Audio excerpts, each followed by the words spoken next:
Hi, my name is Pamela Coons, Associate Professor of Medicine in the Division of Oncology at Yale School of Medicine and Yale Cancer Center. I'm excited to announce ASCO's new open access journal, JCO Oncology Advances. As the inaugural editor-in-chief, I hope to support JCO Oncology Advances to become the premier platform to bridge the gap between accessible scientific research and clinical care. Stay tuned for more information, including new article types, at ascopubs.org/JCO Oncology Advances. We look forward to seeing your submissions in spring of 2024.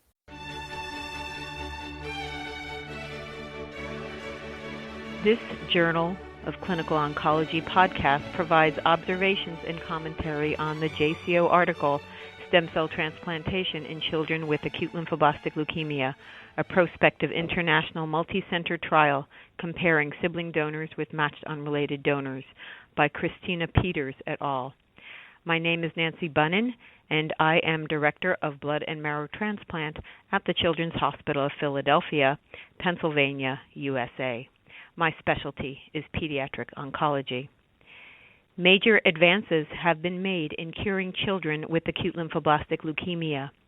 More than 85% of children will be cured with chemotherapy, as we have increased our ability to determine risk groups and treat accordingly.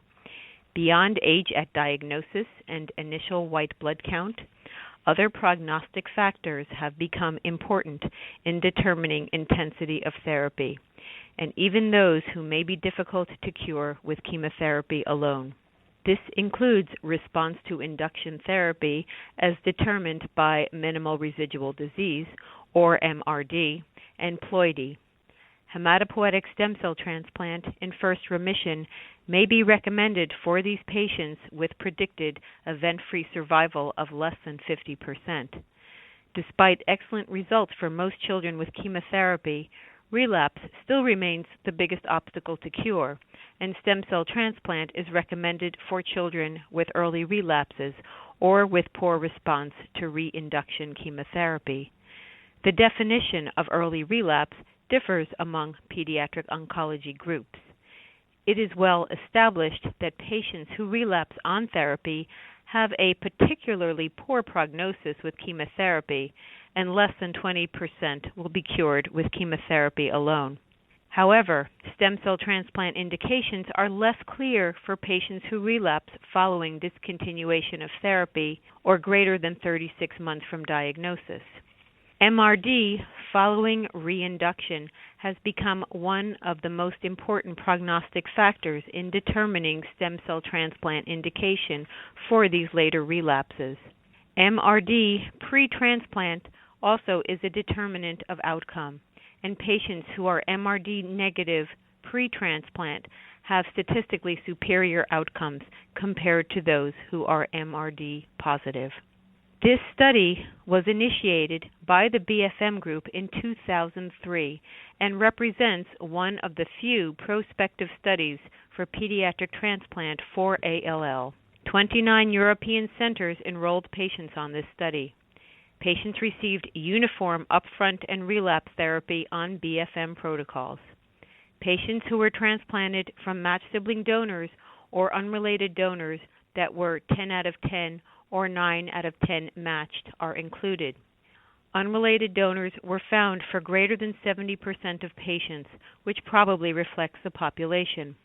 Conditioning was uniform and included total body radiation, 1200 centigrade if the patient was greater than 2 years, and etoposide, 60 milligrams per kilogram. The median follow-up for analysis was 4.5 years, and the study was performed in accordance with the Declaration of Helsinki and approved by the local IRB.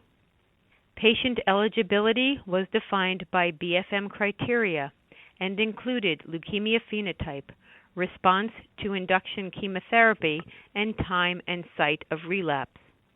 For patients in first remission, eligibility factors included no remission achieved at end of induction, and poor prednisone response for patients with translocation 922, translocation 411, or T-cell phenotype. All patients were considered to have less than 50% event-free survival with chemotherapy alone.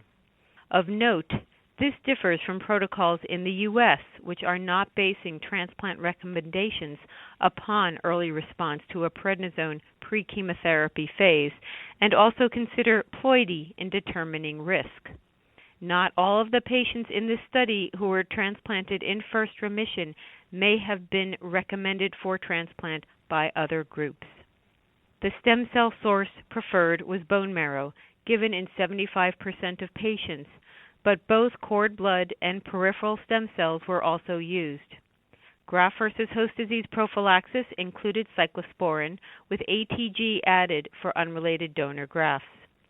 Event-free survival was the primary endpoint of this study, with secondary endpoints of overall survival, relapse, non-relapse mortality, acute and chronic GVHD, and toxicity. This study closed in September 2011, and 411 patients were enrolled. This included 105 matched sibling donor recipients and 306 matched unrelated donor recipients. Patients who received partially match-related donor grafts were excluded from this analysis. The two groups, matched sibling donor recipients and MUD recipients, were comparable in terms of remission status and other clinical risk factors. All but 10% received total body radiation. 61% of patients were between 2 and 12 years, and 36% were greater than 12 years. 75% were B-cell phenotype, and 80% had isolated bone marrow relapses. Of note, 52% were in first remission, 42% were in second remission, and only 8% were beyond second remission. 50% of patients in second remission relapsed greater than 30 months from diagnosis. The published BFM criteria for stem cell transplant for late relapse includes blast per microliter in the peripheral blood, and this is not used in other study groups. Therefore, a direct comparison between results of this study and other centers' studies is complicated by different risk group assignments. The 4-year event-free survival was similar between matched sibling donor at 71% and matched unrelated donor at 67%. There were no differences in relapse incidence, but non-relapse mortality at 4 years was statistically higher for the unrelated donor group. Patients transplanted in first remission had superior outcomes compared to those transplanted in second or subsequent remission. Patients in first remission had 4-year event-free survival of 79% for matched sibling donors and 71% for matched unrelated donors, in contrast to event-free survival of 62% of patients beyond first remission. Of note, there were no differences in acute GVHD incidence or severity between matched sibling donor and matched unrelated donor groups, but extensive chronic GVHD occurred more frequently after matched sibling donor transplant, reflecting the additional immunosuppression received by the matched unrelated donor group. However, extensive chronic GVHD was low and observed in 14% of matched sibling donor recipients and 6% of matched unrelated donor recipients. In contrast to a recent Children's Oncology Group study, as well as other prior studies, neither acute nor chronic GVHD had any impact upon event-free survival or relapse risk. It would be interesting to know whether GVHD had any impact upon patients entering transplant who were MRD positive. The strength of this study lies in its uniformity of initial risk-stratified therapy, transplant eligibility, and transplant procedure. There are some significant differences with other previously published studies, including the lack of GVHD effect upon relapse. The conditioning regimen with etoposide and total body irradiation is uncommonly used by other groups, and recent studies have suggested that chemotherapy-only regimens may be successful in some patients. This would avoid some of the long-term sequelae associated with total body irradiation, including secondary cancers, which were observed in 2% of patients, even with this relatively short follow-up. Results of minimal residual disease testing at the end of induction or reinduction, as well as pre-transplant, are also not available in this study and will be forthcoming. The criteria for transplant were defined in frontline protocols and did not differ among centers. Although not all patients would have met transplant criteria in other major pediatric groups, the survival data clearly demonstrate that the decision to proceed to stem cell transplant should be made on a disease risk basis and not donor availability if a match-related or unrelated donor is available. Results of the mismatched related donor group are not yet available, and it will be interesting to compare these with the results published here. These important results may form the basis for cooperative, multi-institutional, and multi-group trials to improve outcomes in high-risk pediatric acute lymphoblastic leukemia. This concludes this JCO podcast. Thank you for listening.